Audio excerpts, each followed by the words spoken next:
বন্ধুরা, আজকে একটা ছোট্ট পাহাড়ের গল্প বলবো।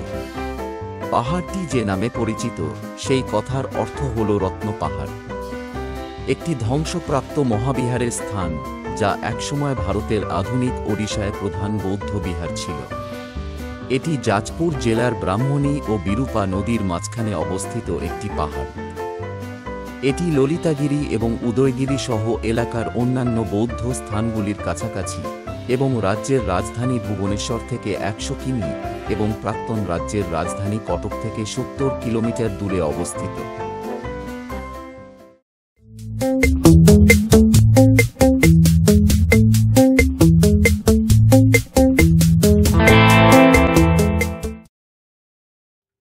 এক নম্বর স্তূপটির প্রধান উপাদানগুলি ছিল খুবই চিত্তাকর্ষক, যা বিভিন্ন মাত্রার কয়েকশো ছোট স্তূপ দ্বারা বেষ্টিত। এখানে ৩টি চতুর্ভুজাকার মঠ ছিল। ১ নম্বর মঠটি অন্যগুলোর তুলনায় অনেকটাই বড়। একটি সুন্দর খোদাই করা দরজা, প্রশস্ত খোলা প্রাঙ্গণ, কক্ষ এবং বারান্দা প্রাঙ্গণের মুখোমুখি, এবং একটি বিশাল বুদ্ধকে কেন্দ্র করে একটি প্রশস্ত মন্দির রয়েছে। ভবনগুলি প্রধানত ইটের, যার বেশিরভাগই এখন সরানো হয়েছে।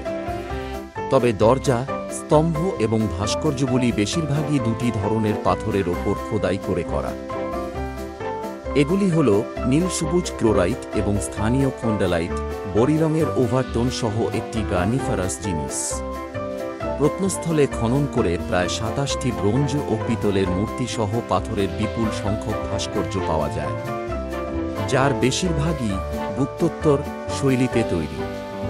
এগুলির বেশিরভাগই বুদ্ধ এবং বৌদ্ধ ধর্মাবলম্বীদের চিত্র, এবং সময়ের সাথে সাথে বিষয়গুলির প্রবণতাগুলির বিশ্লেষণ থেকে বোঝা যায় যে বিহারের নালন্দার মতো তান্ত্রিক বৌদ্ধ ধর্মের কেন্দ্রে পরিণত হয়েছিল এই স্থানটি। করে ২ ডজনেরও বেশি বিশাল সাইজের বুদ্ধের মাথা পাওয়া গেছে।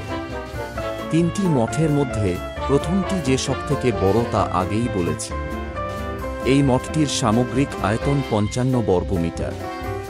এটি অন্তত ২ তলা ছিল, কিন্তু নিচতলার ওপরের সবকিছুই এখন ভেঙে পড়েছে। নিচতলায় ২৪টি ঘর রয়েছে, যা তুলনামূলকভাবে বড়।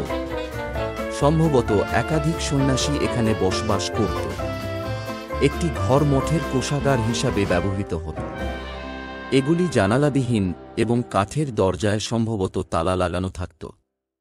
প্রবেশদ্বার থেকে উঠান জুড়ে বারান্দার ২টি স্তর দেখতে পাবেন। এটি প্রধান উপাসনালয়, যার ভাস্কর্যযুক্ত সম্মুখভাগ এখন বিচ্ছিন্ন। মূল মন্দিরের মূর্তিটি হল একটি বিশাল উপবিষ্ট বুদ্ধ, উচ্চতা ১২ ফুট, যেখানে পদ্মপাণি এবং বজ্রপাণি চামড়া ধারণ করা ছোট ছোট মূর্তি রয়েছে। এগুলি ক্লোরাইটের তৈরি, যেখানে বুদ্ধকে বেশ কয়েকটি অনুভূমিক অংশে খোদাই করা হয়েছে। প্রথম মঠটি ২টি পর্যায়ে নির্মিত হয়েছিল, প্রথমটি ৮ম শতাব্দীর শেষের দিকে এবং দ্বিতীয়টি ১১ বা ১২শ শতাব্দীর শুরুতে। এগুলির মধ্যে ভাস্কর্যের শৈলীর যথেষ্ট পার্থক্য রয়েছে।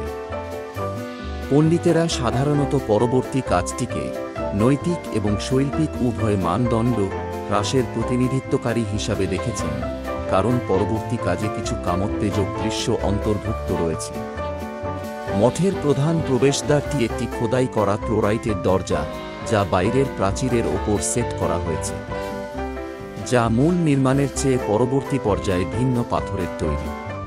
ফ্রেমটিকে পুরো ভারতের সবচেয়ে সুন্দর প্রবেশদ্বার হিসাবে বিবেচনা করা হয়।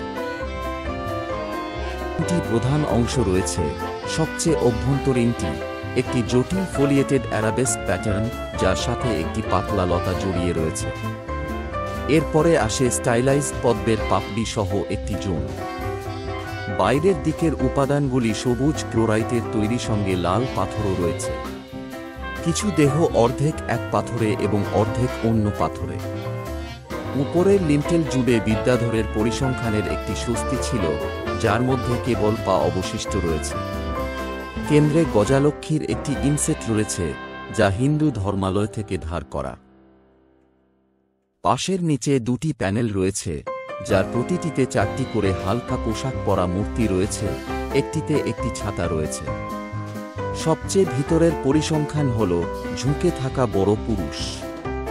প্রবেশদ্বারের চারপাশে দাঁড়িয়ে থাকা চিত্রগুলির বেশ কয়েকটি বড় প্যানেল ছিল, তার মধ্যে বেশ কয়েকটি এখন অন্যত্র সরিয়ে ফেলা হয়েছে।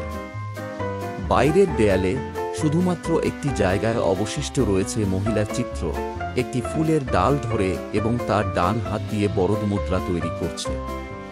সম্ভবত তিনি একটি নদীর দেবী। বারান্দার অভ্যন্তরে একটি কুলুঙ্গিতে দুটি ছোট সঙ্গীর সাথে দেবী যমুনার একটি প্রতিচ্ছবি রয়েছে।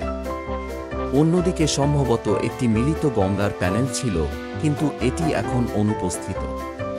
এই জুটি বৌদ্ধ ও হিন্দু ধর্মের মধ্যে খুবই কমন। মঠগুলির অন্যান্য কমন বিষয়গুলি হল পঙ্কিকা এবং তার সহধর্মিণী হরিতির জোড়া, যা একাধিক স্তরে বস্তুগত এবং আধ্যাত্মিক সম্পদের প্রতিনিধিত্ব করে।